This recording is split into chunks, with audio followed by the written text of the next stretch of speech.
Hi everyone, welcome back to my channel. This is Josie's Point of View, where we focus on human interest stories from the Carolinas and beyond. Today it's Tuesday and August 11th, 2026. Thank you so much for tuning in.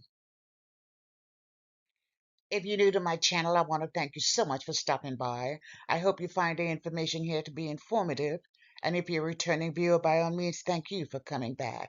I always say the tide changes so frequently here on these YouTube streets that you always have to acknowledge where your support comes from.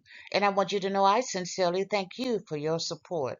So feel free to like and to share this video, and don't forget to subscribe. And our news story today is coming out of the Marine Corps base at Camp Lejeune here in North Carolina. Take a look at the headline. And it reads, North Carolina Marine charged with burglary and strangulation in off-post incident. I'll provide you with a summary here, and I'll identify some of my sources for you in the description box. Well, I have so many videos that I want to share with you, and I'm still catching up, having been gone for the entire month of June. But this is a video I definitely had to share. It's a very disturbing video, and you probably will feel the same. And it's really a horrible story about a crime committed against a defenseless woman. And it's a crime that left her paralyzed from the neck down and struggling each day to survive. And the person responsible for her injuries is someone she barely knew, and he's an active duty Marine from Camp Lejeune.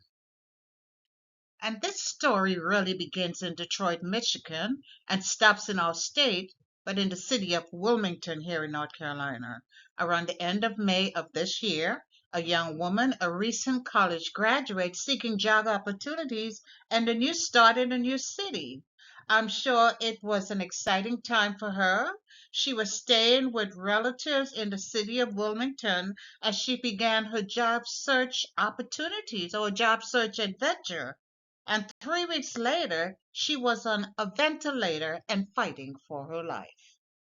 And even though it's not our desire to showcase victims of a crime, in this case, it's different because we really do need to hear her story. Her name is Savannah Johnson. She's 22 years old, a beautiful young woman in a new city and excited about her future. And shortly after arriving in our new city, the city of Wilmington, Savannah was invited out on a double date along with another couple. So there were two couples. The guy Savannah was meeting, her blind date, along with another couple. And for some reason, Savannah was really not interested in the guy she met, her blind date. And that happens sometimes. Sometimes there are no sparks, there are no fireworks. She was really not interested in him, at least not romantically interested. But he had other plans. Reports say she did not reciprocate his romantic advances following that first meeting. Probably he just wasn't her type, or probably she was just not ready for a new relationship. The fact is, she said no thank you. But just a few days later, someone broke into the home where Savannah was staying, and she was subjected to a very brutal assault. She was savagely beaten, she was strangled, and she was left for dead. Report says she was left unconscious, and the suspect fled the scene. And the injuries she sustained were quite severe and very traumatic. And here's how it was documented by one source. One report states that a review by local media of the court records indicate Johnson suffered devastating injuries, including fractures to her C5 and C6 vertebrae, that's the cervical vertebrae in her neck, compression fractures to the T2 through T6 vertebrae in her upper back, and vertebral artery dissection. The artery was cut, and the artery is not right there. The artery is pretty deep. Plus, her narrowing of a carotid artery caused by strangulation. It seemed like somebody was really beating her, maybe with a heavy object in her head and her neck, and they were trying to strangle her. In fact, they did strangle her. Now, Savannah underwent 5 hours of emergency surgery to repair her injuries. Reports say she initially showed some signs of positive progress to the point where she was able to speak for a short time, but then she suffered some major complications as fluid developed in her lungs and she was unable to breathe on her own. At that time, she was placed on a ventilator. Now, Savannah has currently left the area and she's receiving care at a rehab hospital in Chicago. A GoFundMe has been set up by family members and friends, and they're desperately seeking assistance from the public to help with her medical expenses. Now, information contained in that GoFundMe revealed that in addition to a fractured vertebra, she also suffered severe damage to her throat, and the injuries were so extensive that doctors are saying she will require prolonged medical care and possibly lifetime medical care. And unfortunately, this attack has left her paralyzed. And this makes me angry as hell. And the question is why? Why such a violent attack? This woman has only been here for 17 days and she's been beaten up so badly that she almost lost her life. And the question is why? And one would have to admit that the injury seems kind of personal, as if someone was trying to settle a score, and it was all done inside of a home where she was staying. It makes absolutely no sense. And in the meantime, investigators were working tirelessly behind the scene to identify a suspect. They needed to make an arrest before there could be additional victims. And after a few bumps in the road, investigators finally had their man. They found their suspect, and it simply blew my mind when that announcement was made on June the 24th. And here he is, ladies and gentlemen. This is your suspect. A 26-year-old active duty Marine stationed at Camp Lejeune. His name is Isaac Ruiz, and he's the same person from that blind date, the same man Savannah had recently told she was not interested in him romantically. I simply could not believe it. And according to the arrest warrant, prosecutors say Ruiz entered that stranger's home with the intent of committing a felony, and they're also saying it boils down to a man so disturbed by being rejected after a blind date that he entered this private residence, brutalized the person who rejected his advances, caused her severe damage to her throat, broke her neck, broke the bones in her back, and most of all, left her paralyzed from the neck down, and unable to breathe on her own. Seems like he was really trying to end her life.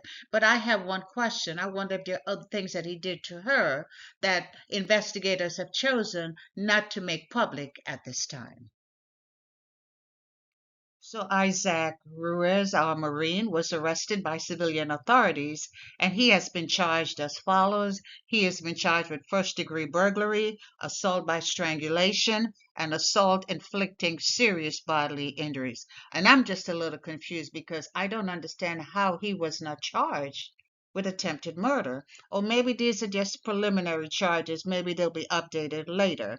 But he has already had his first day in court, and when he appeared before the judge, he was assigned a bond of $1 million. Now, there's no indication that he has made bail, but the judge at the court hearing did address the possibility and ordered him as follows. If released on bond, he is to have no contact with Savannah Johnson, the victim, and her family. He will be required to remain under house arrest with electronic monitoring, leaving home only for court appearances, meeting with his legal team, or for medical expenses. And I'm not sure how that's going to work, considering the fact that he's an active duty Marine from Camp Lejeune. And by now you're probably wondering, what in the world is Camp Lejeune saying about this ugly mess? Well, they have confirmed that indeed Mr. Ruiz is a Marine. He's assigned to the 2nd Marine Division. They've also stated they are aware of the situation and are fully cooperating with law enforcement officials. And I won't be surprised if they are also pursuing an administrative discharge for him, because he's in a civilian jail facing some very serious charges and definitely unable to fulfill his military obligations. And If he's possibly thinking that the Marine Corps is going to lift a finger to help him in his situation, it's simply not going to happen.